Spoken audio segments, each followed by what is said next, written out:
Greetings, traveler in Paimon. I heard there would be guides for the Iridori Festival, but I didn't expect it would be you two. We didn't expect to see you either!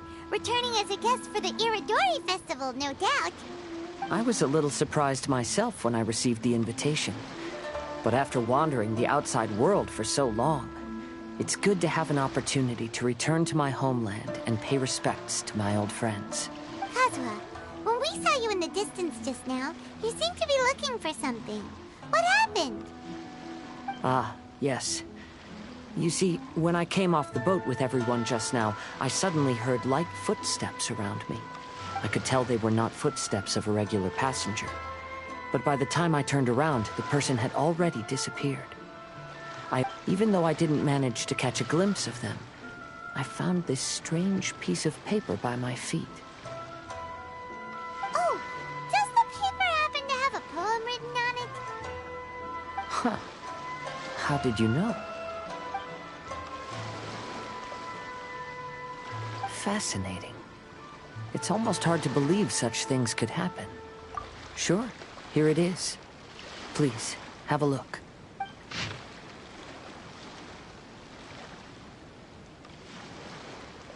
Last time, Aoi no Okina's poem ended with a reference to Akihito.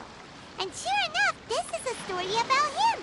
The story this time basically says that Akihito got his name from his love of red seals. However, the Shogun discovered that he had committed plagiarism, and he was soon exiled. Well, if Paimon were to rate today's story, it sounds pretty unfortunate. I don't think there's anything particularly wrong with this story. I too was once wanted as a criminal by the Shogunate. So I'm not all that different from Akihito mentioned in this story. But according to the story, Akihito was exiled by the Shogun because of his wrongdoings. You did nothing wrong, Kazuha. Huh? Traveler, what are you thinking about? Ah, by the way, you mentioned that your friend has been struggling because he's unable to sign his name quickly, right? In Liyue and Inazuma, there is a saying, that which has been stamped has also been signed. Perhaps using a seal could be a feasible solution. While sailing at sea, I sometimes carve things to pass the time. If you wish to create a stamp for his seal, I might be able to help. Wow, that's an idea! Quick, let's go tell Albedo!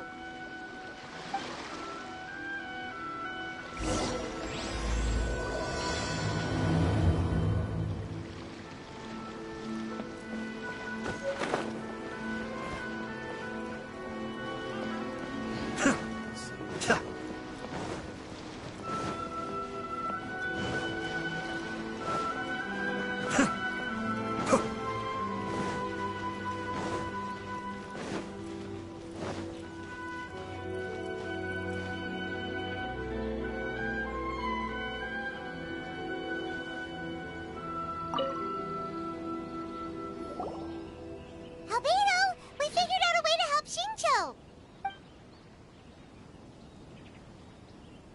Interesting.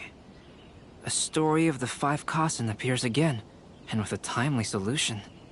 A stamped seal, huh? Let me think.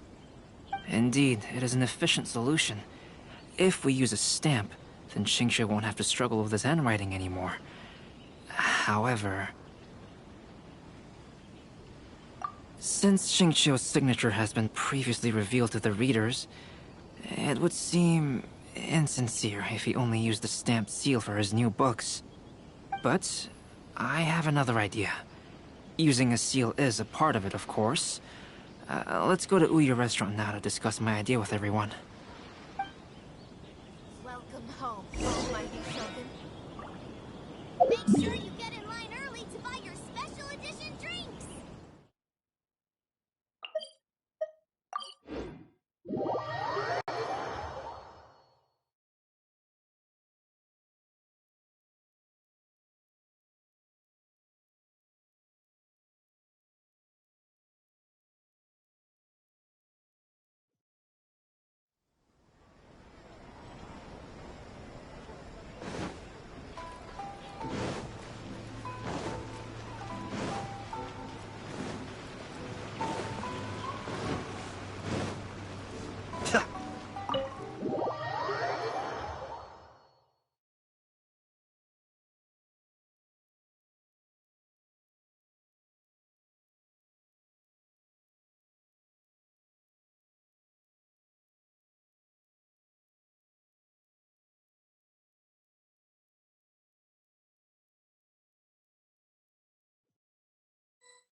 Yes, that's it, Genyu.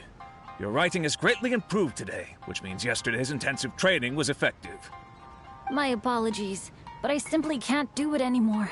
My hands are so sore that I can't even move them anymore. Oh, I should have known better than to read novels during calligraphy class. You just had a 10-minute break. Come on, you can do this. When it comes to pushing a deadline, there's no one more brutal than Mr. Hirayama. No wonder Lady Yai would always send the editorial director to handle troublesome authors. Whoa, this is getting scary. It hasn't even been that long and Shincho's already zombified. Mr. Hirayama, we found a solution that might just solve our dilemma. In both Liyue and Inazuma, seals are widely used as the equivalents of a signature. If we use a stamp to leave the author's seal on the books, then we could make the signature process a lot easier. Of course, a seal on its own is not enough. So, I propose that each signature consists of 2 parts. First, we'll use a personalized seal. We can simply carve one using Chenyu's signature as the design. In addition, I'll also design a simple but elegant pattern that's easy for Chenyu to write. That way, he will only need to draw a simple pattern on each book. Let me think. All right, I think that would work. Not only does it still involve the author's own handwriting, but the result should be very beautiful as well. So, what you mean to say is, I've been saved from this predicament? Mr. Hirayama, it suddenly occurred to me that the reason we gave up on live book signings previously was because it would take too long for the author to sign each book. But if we adopted Calx's proposed method, we might have enough time to do signatures at the live event. And if all the authors signed their books in the same fashion, then Genyu's signature wouldn't look out of place. If you think it's feasible, I would certainly be happy to design signatures for the other authors as well. Yes, and you may leave carving the stamps to me. In that case, I shall contact the other 2 authors participating in the new release event. It is a great honor to use a signature designed by Calx. My pen name is quite complicated and isn't suitable for signing events. However, if we implement this new format, then it'll be a dream come true for me as well. Great! Looks like everyone's on board with the idea. I'm sorry to have kept you busy for so long, Genyu. Please, take the next few days to have a good rest. We'll handle everything from here. The books that Genyu already signed can be used as special prizes in future events held by the Eye Publishing House. We did it. The event is saved. Thanks to everyone's efforts, Onodera and I are finally free of that mess. That's right! You're finally free, Shincho! Maybe you should step outside for some fresh air.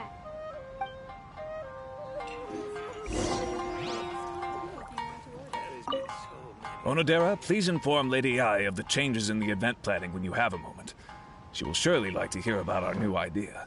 You're a quick thinker, Onodera. As long as you exercise a little prudence, you'll be able to achieve great things in the future. Got it. Thank you very much, Mr. Hirayama. I suppose this is all a blessing in disguise, isn't it? I'm sure readers will be thrilled to hear that the release event will also have a book signing. Welcome to Uyu Restaurant. Please talk to me if you want to order.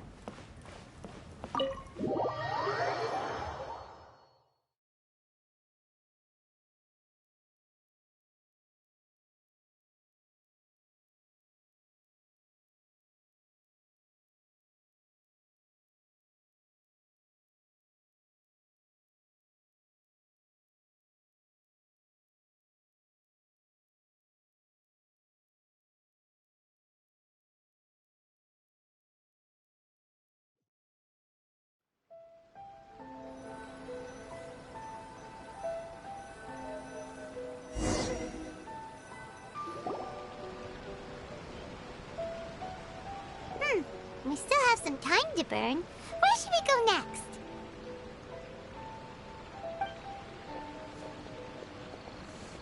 Traveler, there you are. Oh, it's Ayaka! And Venti! That's an interesting combo. I was just going to the festival venue to prepare the Ikebana lesson when I found a strange piece of paper on a flower stand. This bar just happened to be close by at the time. He informed me that you've also found similar papers recently. As such, We came together to find you two. But the paper she found isn't quite the same as the ones we found before. Here's the paper. Please, have a look. Huh. All the poems we found before were roughly the same length. But this one is only 2 lines. And even though there are only 2 short sentences, neither of them are next to the title or centered on the page. The position of the writing seems to indicate that there is other content written on this paper besides these 2 lines. If we take the poem literally, it reads, "Dip this paper in water and see the truth naturally appear." Speaking of which, I have an ancient text at home, specializing in ancient and exotic stories. It mentions a special ink that will show itself when wet and disappear when it's dry. So, shall we give it a whirl? It just so happens that there's a pond nearby. Is there anything in the world that will satisfy my taste buds?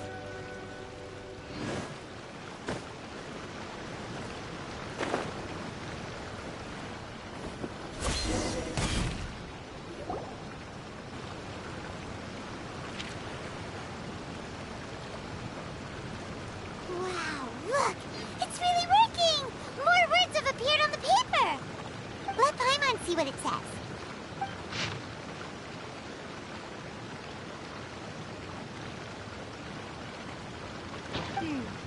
Story says that after Sumizomi got the collection of poems from Akihito and put them into a stream of water, the plagiarized words in the poem became blurry.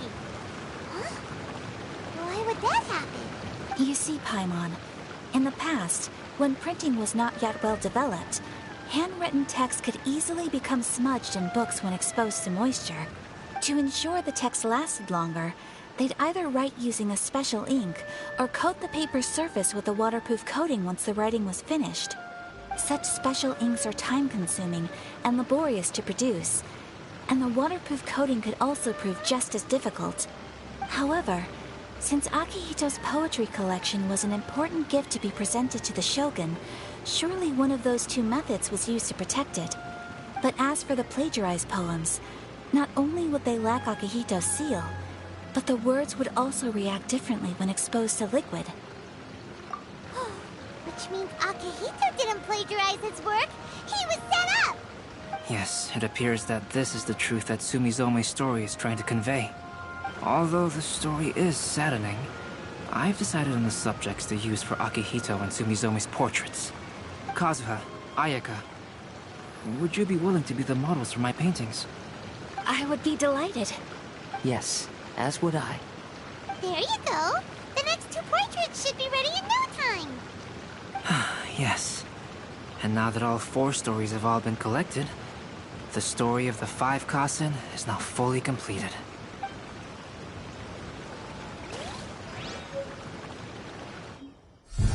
Long ago, Inazuma had 5 legendary poets. People bestowed upon them the title of the 5 Kasen. One year, the poet Suiko made his way to Tenshukaku and presented the Kasen's work for the shogun's perusal. But a page from the works of Aoi no Okina had been torn out, and Suiko was questioned regarding the matter. Suiko pleaded guilty. He admitted to drinking at the tavern the night before, and vaguely recalled a mysterious figure approaching while he was intoxicated. That figure was none other than Aoi no Okina himself. This turn of events had begun with an unnamed individual, under whose coercion, Aoi no Okina was forced to take drastic measures to retrieve a page of poetry. He knew nothing of this individual's true intentions. All he knew was that the poem had to do with an old acquaintance, Akihito. Akihito had once belonged to the 5 Kasen. Each poem he composed, he marked with a scarlet red seal, hence the Aka in his name. Such a distinguished writer was he, and yet one of the poems he had submitted the previous year was found to be plagiarized. Akihito was exiled for his crimes, and only 4 of the 5 Kasen remained. Sumizome went over Akihito's poems and noticed that the plagiarized poem lacked his seal. she immersed his poetry in a stream nearby, and only on the plagiarized poem did the ink run. Aoi no Okina passed by and witnessed Sumizome's doing, which he then recorded in a poem. Thus transpired the events of Suiko's poetry submission, and this is where the story comes to an end.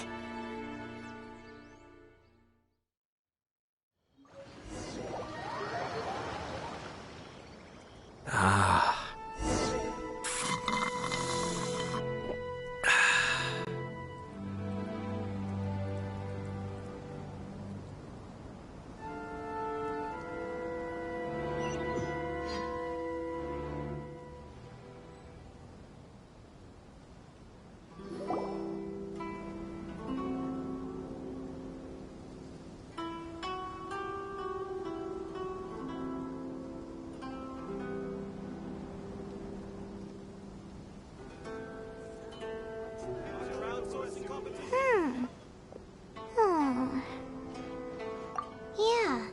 Ever since we completed the story of the 5 Kasen, there's still one thing Paimon hasn't been able to figure out.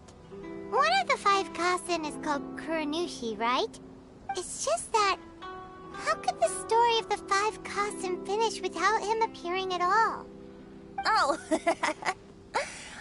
Have you really not noticed? Huh? Not noticed what? This is no time to be playing games, Tone Deaf Bard! What he means is that the story of Kuranushi was already embedded within the 4 poems. Huh? Really?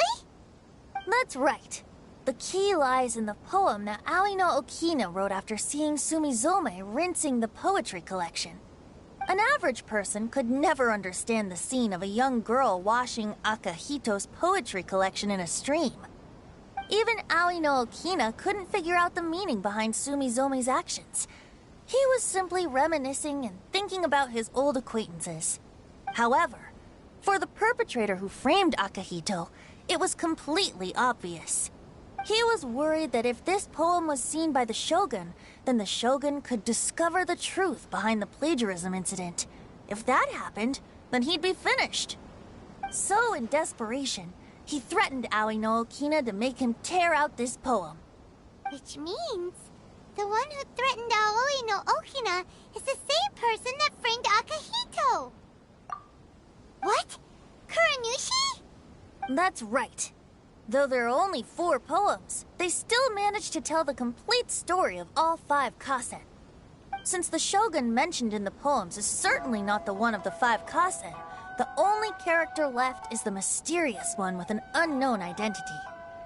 Oh, okay. Paimon is finally starting to get it now. However, this also brings something else to mind. The story of the 5 Kasen has more or less reflected everything that's been happening around us lately. Which begs the question, is there a Kuranushi in our world as well? A Kuranushi? In our world? Speaking of which, I wonder if our dear Kazuha has come up with anything. Oh, right! Kazuha! He's been pretty quiet this whole time. Let's ask him! Get in line early to buy your special edition drinks! Almighty Shogun. Hey, Kazuha! Are you okay? You've been standing in front of this blank canvas for a while, and you don't look so good. Apologies for making a wild assumption, but has the story of the 5 Kasen reminded you of anything? Yes. A few things did come to mind, actually. However, they were nothing more than some past incidents regarding my family. I don't mind sharing the stories, but I'd prefer not to bring you any more trouble. Hey, we're all friends here, Kazuha. You can always tell us whatever's on your mind. Kaidehara, please forgive my assumption, but perhaps you were thinking of the Raiden Gokuden? The Raiden Gokuden? What's that? It appears that Miss Kamisato and I were thinking of the same thing. But it also has much to do with the Yashiro Commission. It would be improper to speak of it here without the consent of Miss Kamisato. It's fine. Those of us here are all trustworthy, so there isn't any harm in it. However, this matter is somewhat complicated and may be difficult to explain. Let me start with the Raiden Gokuden. As you all know, the Yashiro Commission's primary purpose is managing ceremonial and cultural affairs, and Inazuma's art of forging swords is a very important part of our culture. The Raiden Gokuden were once the top 5 schools of the forging art in Inazuma. Although these families were swordsmiths by craft, they also held many important positions in the Yashiro Commission. Unfortunately, of the 5, only the Aminoma art still maintains its artisan lineage. The descendants of the Ishin art are also still alive, but the craft has been lost to time. The descendants of the Ishin art are none other than the Kaedehara family. Whoa! We knew Kazuha came from a noble family, but we had no idea about his connection to the Yashiro Commission and sword making. Yes, but that's all part of the past now. The Ishin art was lost with my great-grandfather's generation. My grandfather was dissatisfied with my great-grandfather's lack of effort. When he was young, my grandfather traveled all over Tevat to find a way to revive the family business. But it was to no avail. And in my generation, our last remaining family property was lost as well. I heard my elder brother mention that the decline of the Raiden Gokuden happened very rapidly. In the span of a few decades, 3 of the families suffered various misfortunes and disappeared completely.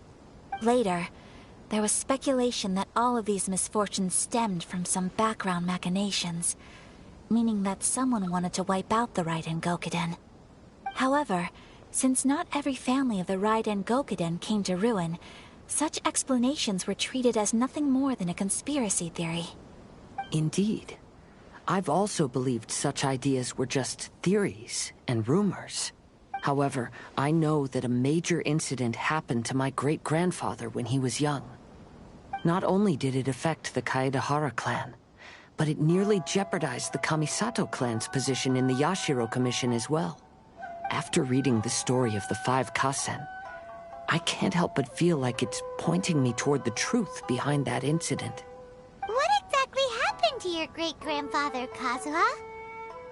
I still can't say. I need to speak with someone to verify the details. Let's meet here again at noon tomorrow. I will tell you everything I know then.